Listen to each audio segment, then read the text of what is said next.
Hello everybody, this is Christina Pihanich. Welcome to my online e-portfolio for curriculum and instruction. I am originally from Pennsylvania, but I moved to Charlotte, South Carolina about 4 years ago to start teaching. I have taught at the same school district since then, and this year will be my 5th year. I'm certified 7 through 12 in English language arts.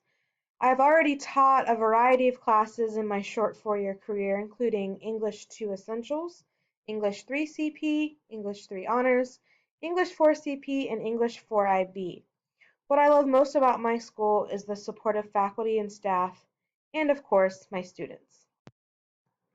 After reflecting on my e-portfolio and all the artifacts and standards, I decided to focus on Standard 6, which highlights assessments. Standard 6, as you see here, says use multiple measures and create a supportive learning environment that contributes to an expected level of pre-K through 12 student learning growth. I decided to focus on this area because as educators in today's world, we are constantly asked to show proof of student learning and growth. But unfortunately, most often, these assessments the state and even some districts and district leaders ask teachers to use come in the form of standardized testing, which it does not fit all strategy or approach. I appreciated the courses in this program and how they encouraged us to break out of our comfort zone and really challenge ourselves in terms of the types of assessments we use as educators. The first artifact I'd like to show you is a website highlighting the differentiated assessment and instruction strategies I learned throughout a course.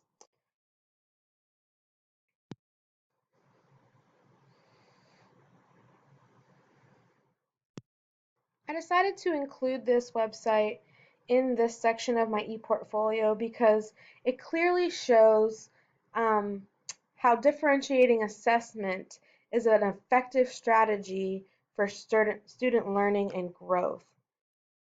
The first part of this artifact is just a brief introduction of who I am and what differentiation is. For this course, we had to create a parent-friendly letter that overviewed us, our class, what differentiated instruction is, what it looks like, and also how it will help the student.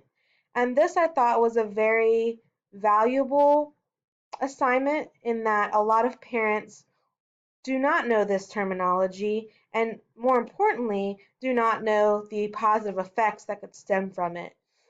Additionally, we had to create pages for multiple differentiated instruction and assessment strategies that we learned throughout the course. So as you see, there are many different strategies here that we could go through and look at. The one I'd really like to highlight from this artifact is the raft. And so once you click on a strategy, then you would see what is it, and it's a writing strategy that students use to understand their role as a writer and how to communicate their ideas and mission clearly.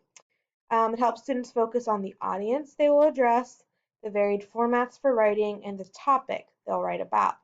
And then, of course, the rationale of how it's differentiated.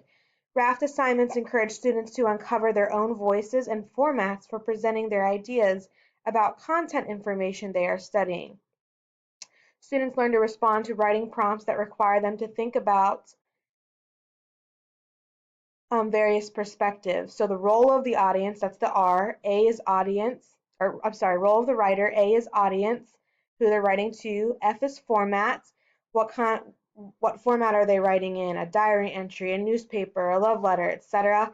And then T is the topic.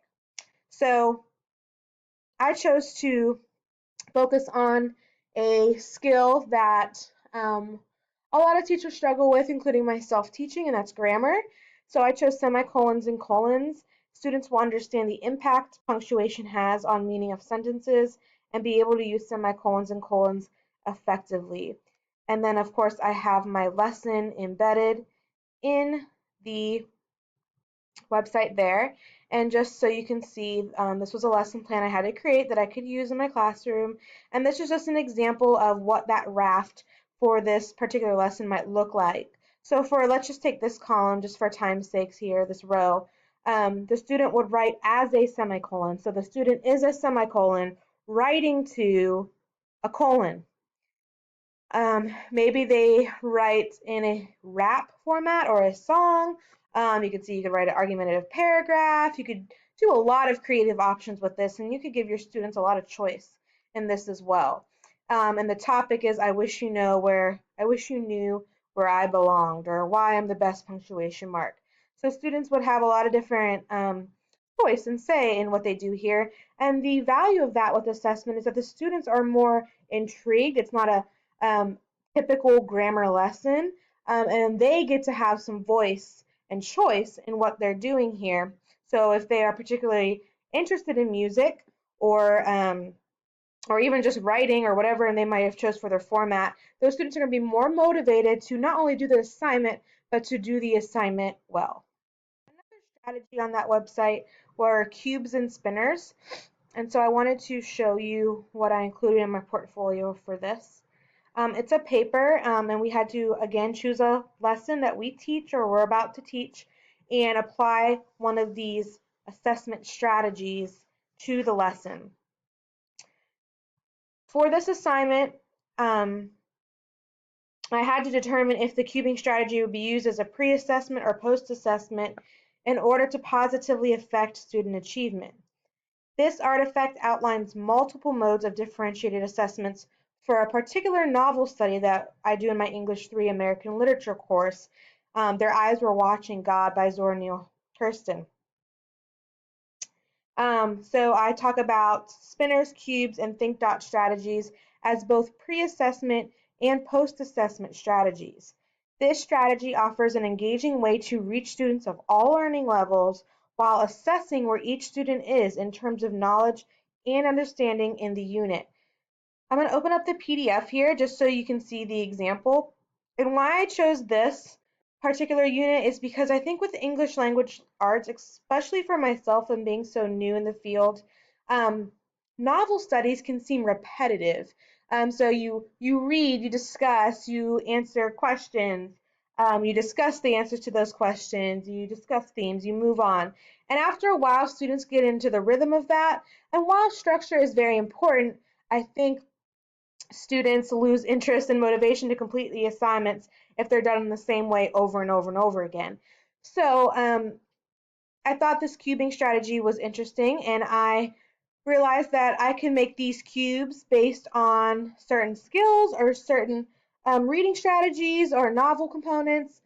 So this one I made was focused on character analysis. So all of the questions on the sides of the cubes were based on the main character, Janie. And I can even do this for main characters and minor characters, put the students into groups, have them complete the cube activity, and then share out, kind of like a jigsaw as well. Then there's a spinner. You could use this as a post-assessment. They have to complete at least 2 of the 6 choices, and they get a total of 4 spins. So as you see, I have different assessments that can apply or interest the different learners of my class. Create a song that will be the soundtrack, a list of songs that be the soundtrack, including a rationale. 5 poems or song from a character's point of view. Um, then write what part of the novel the poem represents and how it connects. Interpretive dance that illustrates the character's emotions. Written rationale is included. Pick a certain chapter to create a modernized version. Written rationale is included. A t-shirt, written rationale. A paper with the symbols.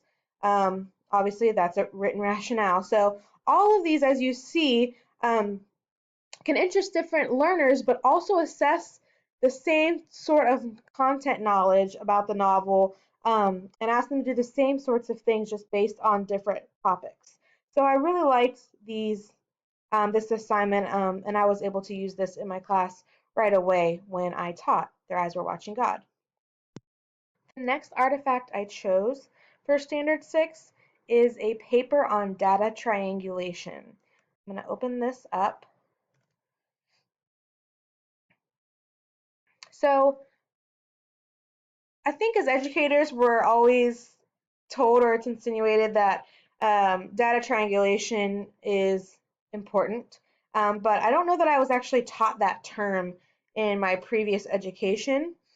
In this paper, I briefly identify the purpose of data triangulation in regards to student success in the classroom, and I review a 7-step school improvement process. Just as it is crucial to base school improvement goals on more than one data source, triangulation of data is choosing at least 3 different sources of data to allow for a better understanding of student achievement. So this might include 3 separate test scores, or even better, 3 various forms of assessment, such as a project, a test, and a speech, based on the same skill. The more data we have in varying degrees of assessment, the more a teacher can determine what an individual student does or does not know. So, for example, we see a lot of times, unfortunately, student knowledge based on one standardized test. We definitely don't want to follow that, because we all know as people and as educators, or we all should know, that we cannot base a student's knowledge on one test alone, especially a standardized test. So I know a lot of my students do not do well on tests, and I get their test scores back on the ACT, and I know that doesn't truly reflect their knowledge and understanding. So if I'm, again, let's go back to the semicolon colon example. If I'm testing their understanding of semicolons and colons, I'm not just going to do one test or quiz to determine that, because some students aren't great test takers. So I might have a quiz, I might have that raft activity, and maybe I do a cubing or a think dot activity as well. And then looking at all 3 of those scores, I'm able to gauge a more accurate understanding of where that student's at in terms of that particular skill. My third and final artifact for this standard is an assessment reflection. So for this assignment, I wrote a paper addressing how differentiation is an essential part of assessment, the positive and negative roles of grades on development of students, and how I believe grades should be used in the classroom. So this artifact clearly fits into the assessment standard. Similar to how not all students learn the same way, not all students show what they know the same way either, like I just discussed in my previous artifact. While some students may excel on standardized test taking, others, as we know, may struggle and do well with projects or speeches. If a teacher only uses tests all year, and a student or group of students have test anxiety and do not perform well, does the student's grade accurately reflect his or her true learning? It isn't fair for students to only use one form of assessment. I believe focusing on differentiating all assessments has the potential for a greater grasp of knowledge and better student performance on summative and even formative assessments. So as you see, all of these artifacts that I've included go back to really to differentiation and focusing on our students' needs and understanding that teaching one way isn't going to reach all of our students. With all of that said, moving forward, I am encouraged and excited to continue using the skills acquired from this program in my classes and continue professional development in curriculum and instruction. I even look forward to helping other teachers in this area as well. Looking a few years ahead, I would love to be more involved in the curriculum planning process at my school and eventually become a curriculum specialist for my school district. Thank you for your time watching today.